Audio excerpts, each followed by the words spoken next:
Hello students, मैं जितेंद्र कुमार भौतिक विज्ञान के ऑनलाइन क्लास में आपका स्वागत करता हूं। आज हम भौतिक विज्ञान में गॉस की प्रमेय के अनुप्रयोग करेंगे। पहला है बच्चों, अनंत लंबाई के आवेशित तार के निकट वैद्युत क्षेत्र की तीव्रता ज्ञात करना। एक हम अनंत लंबाई का तार मान लेते हैं।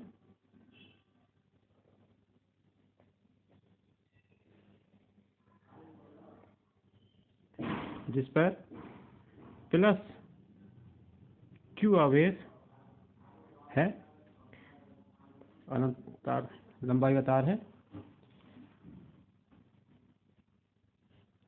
माना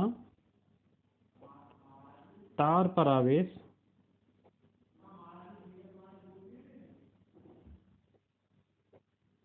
Q मान लिया बच्चों हमने, और तार की जो लंबाई है ये हमने L मान ली। तार की लंबाई L है तथा तार का रेखीय आवेश घनत्व lambda equal to Q upon L। ठीक है, अब देखिए,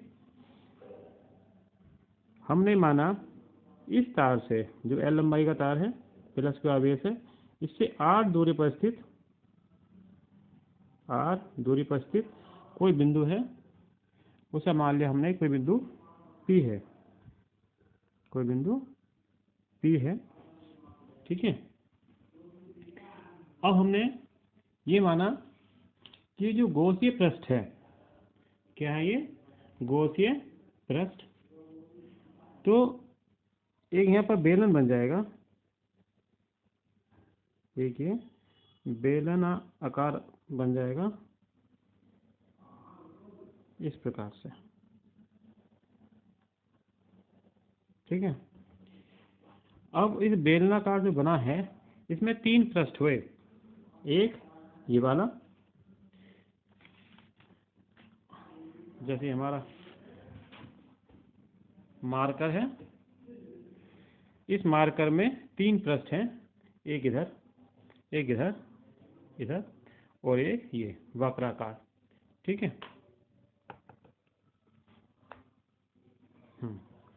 इसका क्षेत्रफल मान लिया हमने A1 है।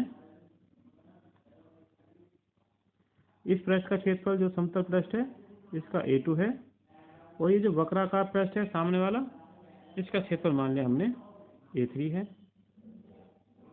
ठीक है,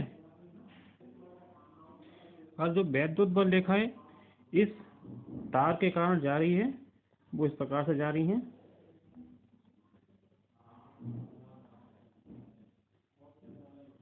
ये हो गया वैद्युत क्षेत्र की तीव्रता E।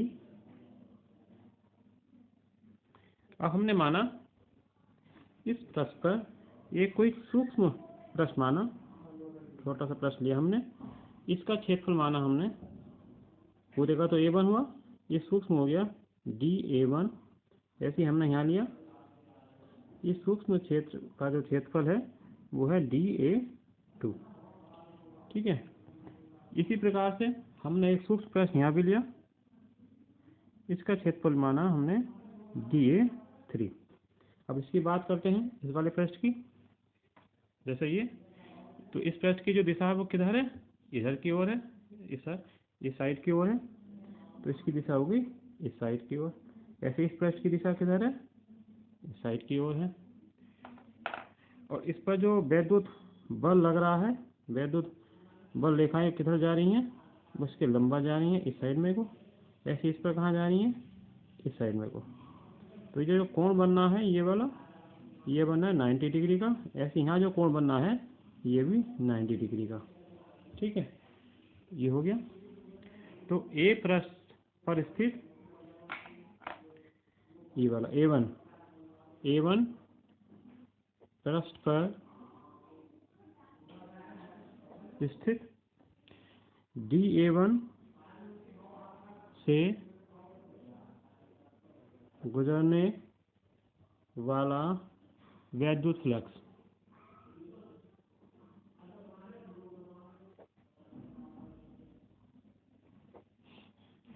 तो ये हो गया, हमने मान लिया ये वाला जो है डी फाई 1 है।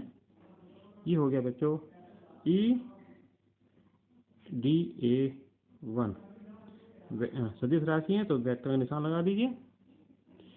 ये हो गया इतना छोटे वाले सूक्ष्म का। अब पूरे उसका कितना होगा, तो हम इस पर इंटीग्रल का निशान चढ़ा देंगे। Integral d phi 1 equal to integral vector E dot vector d A. ठीक है, ये हो गया फाई 1 इक्वल टू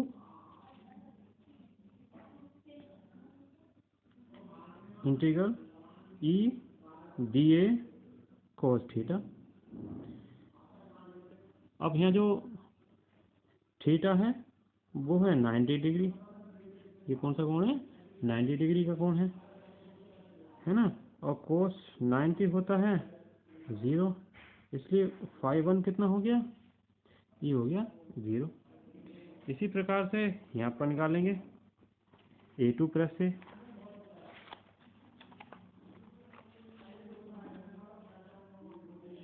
A2 पृष्ठ से निकलने वाला फ्लक्स, निकलने वाला flux d phi 2 equal to E dot d A 2 सदिश राशि है, इसमें वेक्टर का निशान लगा देंगे, है ना। हम सूक्ष्म मालिका ले रहे हैं तो पूरे पृष्ठ से कितना निकलेगा, पूरे पृष्ठ से निकलेगा बच्चों integral d phi 2 equal to integral vector E dot vector d A 2। ठीक है, इंटीग्रल कर देंगे, ये हो जाएगा phi 2 equal to E d A 2 cos theta. Theta यहाँ भी 90 डिग्री है और कोस 90 होता है बच्चों 0, इसलिए फाई 2 इक्वल टू हो गया 0, है ना। तो इस पृष्ठ से जो निकल रहा है वैद्युत फ्लक्स वो भी 0, इस पृष्ठ से जो निकल रहा है वो भी वैद्युत फ्लक्स 0। अब हम देखेंगे इस वाले से, ये जो यहाँ वाला है इससे कितना निकल रहा है। पहले इसकी दिशा देखिए, इसकी जो दिशा है वो इधर है, DA3 की दिशा इधर। ठीक, चुंबकीय क्षेत्र की दिशा किधर है, वो भी इधर है। तो थीटा कितना हुआ यहाँ, 0 थीटा हुआ। ठीक है, अब लिखेंगे A3 पृष्ठ से निकलने वाला flux d phi 3 equal to E d A 3 सदिश राशि है, वेक्टर का निशान। पूरे पृष्ठ से कितना निकलेगा, जो सब कंप्लीट पृष्ठ है, जो भी है वक्र पृष्ठ है। अब तो इसका लिया हमने ये वाला, है ना, डी फाई 3। अब हम पूरे पृष्ठ से निकालेंगे तो इंटीग्रल का निशान लगाएंगे, d phi 3 integral vector E dot vector d A 3। ठीक है, ये हो जाएगा बच्चों। जब हम इसे सूत्र लिखेंगे ई डी ए 3 कोस थीटा। ठीक है, थीटा क्या है यहाँ पर 0 और कोस 0 का मान होता है 1, इसलिए फाई 3 हो जाएगा ई d A 3, E d A 3 integral के साथ। क्योंकि बेलन के वक्र पृष्ठ का क्षेत्रफल, अब इसका है बेलन के वक्र पृष्ठ का क्षेत्रफल लिखेंगे, पर ये बाहर ले आइए, ई इंटीग्रल का निशान डी ए 3, बेलन के वक्र पृष्ठ का क्षेत्रफल वो आपने पढ़ाई है, वो होता है बच्चों पाई 2 पाई आर एल। हाँ, 2 पाई आर एल होता है, इसलिए फाई 3 हो जाएगा ई into 2 pi are L, into 2 pi R L हो गया। ये हो गया फाई 3। ठीक है, अब कुल फ्लक्स कितना होगा? कुल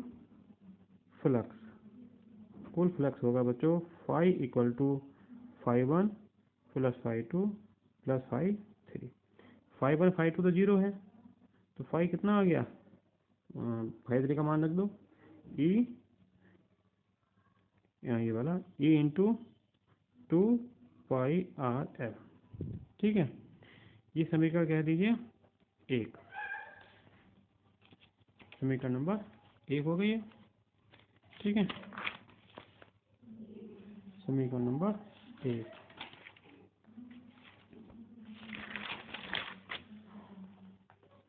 गॉस की प्रमेय से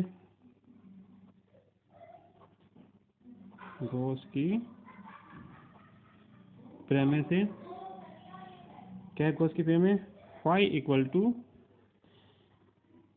1/एप्सिलॉन नॉट इंटू क्यू, समीकरण नंबर 2। अब देखिए यहाँ जो कुल फ्लक्स है इसके अनुसार ये है phi equal to E into 2 pi are l. Gauss की प्रमेय के अनुसार जो चुंबकीय फ्लक्स होता है वो होता है 1/एप्सिलॉन नॉट इंटू क्यू, है ना। दोनों ही फ्लक्स के मान है तो दोनों ही बराबर होंगे, इसलिए समीकरण 1 समीकरण 2 से E into 2 pi R L इसका मान होगा Q/एप्सिलॉन नॉट के। ठीक है, या E equal to Q upon ये मान 2 पाई आर एल इसके नीचे आ जाएगा 2 pi are L into epsilon nought. ठीक है, अब हम पहले ही देखा था जो ये मानना था हमने, क्या माना था? तार का रेखीय आवेश घनत्व जो होता है लैम्डा होता है वो होता है Q/L। ठीक है, Q/L, ये जो Q/L है लैम्डा होता है Q/L। ठीक है, इसलिए E इक्वल टू हो गया 1/2 पाई आर, है ना। और ये क्या हो गया ऊपर? ये हो गया बच्चों ऊपर लैम्डा अपॉन एप्सिलॉन नॉट। ठीक, इस प्रकार से ये सूत्र सिद्ध हो गया।